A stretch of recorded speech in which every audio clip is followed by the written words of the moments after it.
So it's for all of my goals, life goals, travel goals, etc. Just to make sure I'm not overwhelmed with a lot of stuff. Pag hindi ko siya nakikita, hindi ko alam kung anong gagawin ko. Ganon kalala. If you are someone who does a lot of things in life and hindi nyo alam kung anong uunahin nyo, or if you're overwhelmed kung ano ba yung gagawin ko for today, or if you're looking to structure your weeks, if you're looking into the idea of calendar blocking, this video is for you. Hello, lovely ones! Welcome back! And if you are new here, I am Rizza and I talk about business, productivity, my imperfect zero-waste life, and everything self-care. If you are into these kinds of content, please consider subscribing because that would mean the world to me. I am someone who does a lot of things in life, so I constantly need structure to make sure I'm very mindful of my time and how I spend it. I also want to make sure I have time for rest, for my family, for my friends, and of course, time to work. So ako talaga, as a productivity nerd, I really crave for efficiency. Gusto kong padaliin lagi yung buhay ko. As much as possible, I want everything efficient and frictionless in my life. I also consumed a lot of books, a lot of videos like this. I consumed a lot of content about productivity. I tried them all. But for today, I'll be sharing with you yung current system na nag-work for me kasi baka mag-work din sa inyo. For this video, I'll be sharing with you apps I use to organize my life, how I use them, how I plan my week. So I'll be showing with you how I plan weekly in real time dito sa video na to, and how I use my calendar, and maybe tips and tricks on how I use it to make it work for me and for my lifestyle. And now for the apps I use and how I use them. First is Notion. You already know this if you have been following me for a while now. Dito sa channel na to, if hindi pa subscribe ka na please. So I have created a lot of Notion videos, templates over here. But for Notion, this is the app I use for my macro stuff. So it's for all of my goals, life goals, travel goals, etc. It's more of the big picture things. Meron akong ginawang video na how I plan my year. I'll just put it up in the links and the description below. Meron ding free template so you can customize it however you want. Next app I use is Todoist. So si Todoist, I have been using this for a couple of years now. Ito naman yung bucket or yung dump ko ng lahat ng gusto kong i-batch task. So lahat ng mga gusto ko i-message, lahat ng mga spur of the moment na iisip ko for the brands that I have, video ideas, mga kailangan kong gawin, personal and work related. Yan, nakalagay yan sa Todoist. This is also where I put my most important tasks or my MITs because every day I identify kung ano yung most important task ko. I just put 3 most important tasks sa araw ko just to make sure I'm not overwhelmed with a lot of stuff. Third and the last app that I'm using, and dito tayo magde-deep dive later, is my Google Calendar. I really can't live without my calendar, I swear. Pag hindi ko siya nakikita, hindi ko alam kung anong gagawin ko for that particular day. Ganon kalala. Sa Google Calendar, doon nakalagay yung events, meetings, mga kailangan kong tawagan, mga final tasks na gagawin ko for the day. I'll explain everything later. Now, how do I plan my week? So, I plan my weeks every Sunday. I dedicate at least 1 hour of my day to plan kung ano yung mangyayari for the week after. So, filming natin ngayon is June 21. It's a Wednesday. It's my filming day. But I will walk you through kung ano usually yung ginagawa ko every Sunday to plan my week ahead. So, we will be planning ahead of time this week. So, ayan. Let me just go ahead and share my screen. Wow, Zoom meeting ba ito? Let me go ahead and share my screen. So, again, today's June 21. Usually, ginagawa ko to every Sunday. So, now, let's pretend it's June 25. Okay, so before we go to the planning proper, bigyan ko muna kayo ng calendar tour ko. Ayan. So, okay. So, first off, with my week, I like theming my days. Okay. So, if you are very overwhelmed with a lot of things na kailangan mong gawin in your week, it's best that you theme your days. So, ako, I have quite a few brands on my plate. So, I want to make sure that I'm checking each and every one of them every week. So, here, as you can see, on my Mondays, it's my Airbnb day. So, lahat ng mga tasks ko for the Airbnb or Sea Cove this is where I do them every Monday. And then on Wednesday, it's IO day. So that's where Lana, Mink, all of my e-commerce brands come into play. So dyan ko chinecheck yung mga sales, social media posts, etc. All of the admin things that I need to do for IO or for Lana, Mink, Lando Batumbakal, etc. Next, every Wednesday is my content creation day. That's today, June 21. And on July 28 pala, it's my monthly self-review. So yes, meron po akong monthly self-review. Nilalagyan ko po ng grade ang sarili ko every month. If you would like to know that, yung monthly self-review template ko, let me know in the comments kung gusto nyo rin mapanood. Kasi it's always okay to be grounded and know kung ano yung anong nangyari ng past month, kung ano yung gusto mong gawin the following month, etc.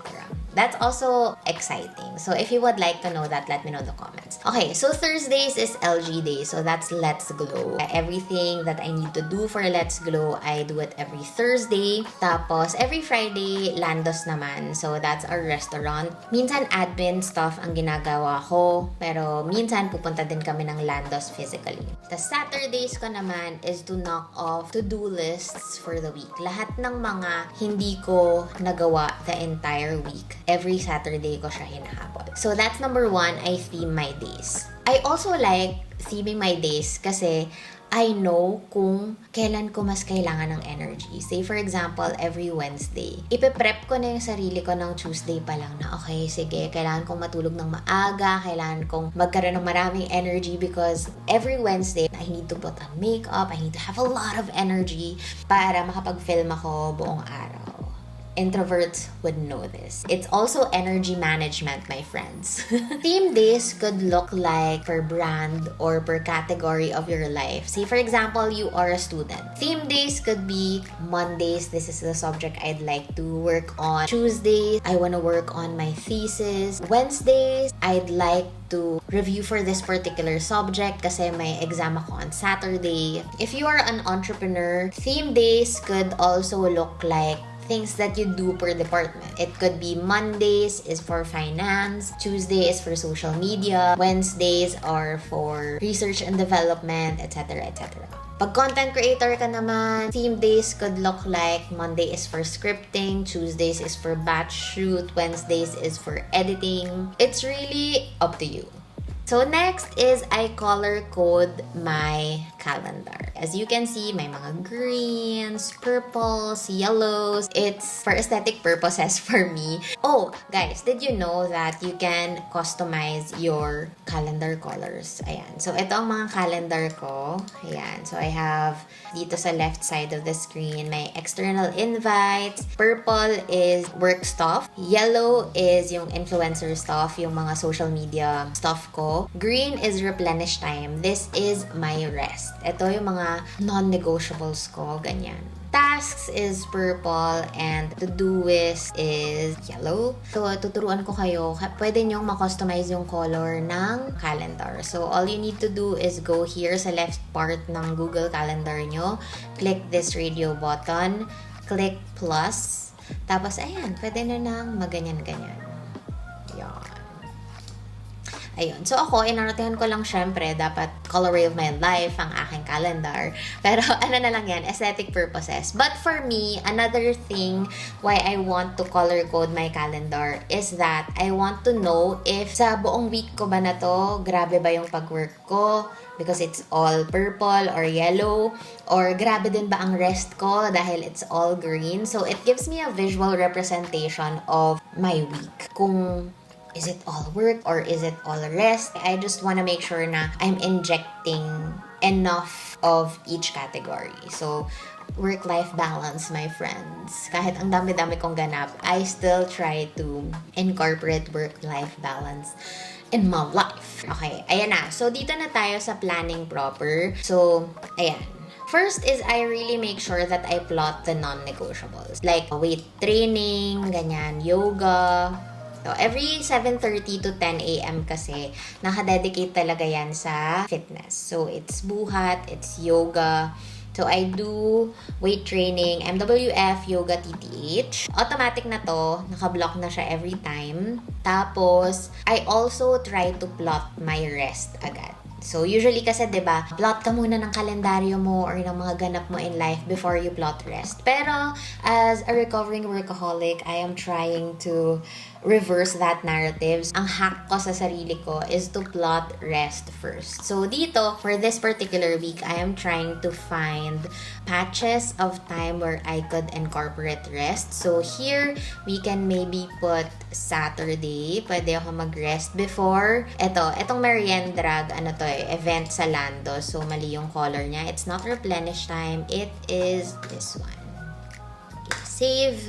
Ayan, so it's purple. So, alam ko here on Saturday na maraming energy ang kailangan ko dyan. So, I need to make sure I have enough rest. So, I will plot here, rest. Ayan. Rest. Tapos, replenish time because it is something that replenishes me. So, yan. Ang aking rest, 10 to 1 p.m. So, yan. Ako din, usually kasi, my rest days vary kasi yung kada araw ko differs every day. Kasi minsan, may mga events na masisingit sa ibang date. So, I really find patches of time for me to be able to rest. Kasi alam ko na kapag sunod-sunod, dire-diretso ako mag-work,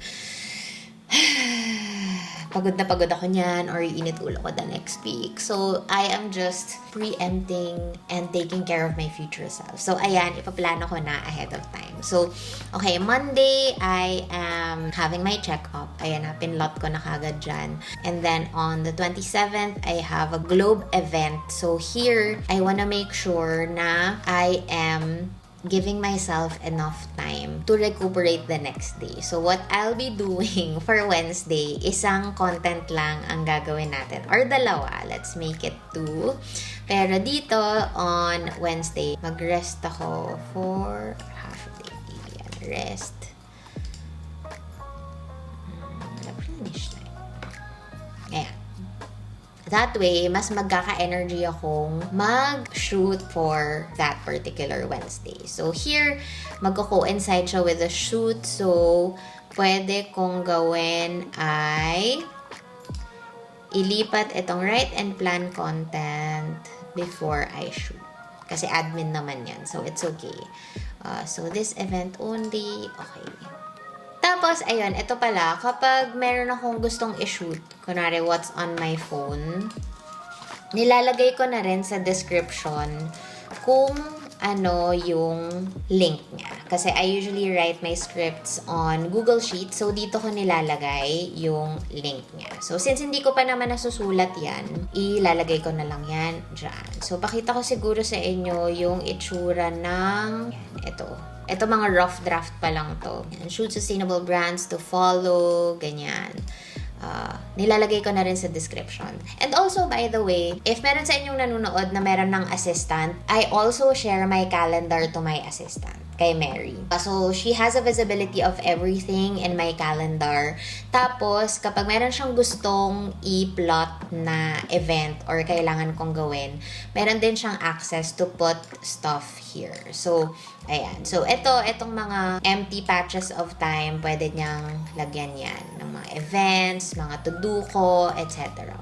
But if you're just managing your calendar alone, it's still definitely okay. So, this just really gives you a notion na, okay, ito yung mga gagawin ko for that particular week. So, in terms of calendar blocking, ayan, diba? May mga certain number of hours na nakablock sa calendar natin. It just means na ayan yung nakaplot na schedule mo for that particular moment in time. Wow! Moment in time.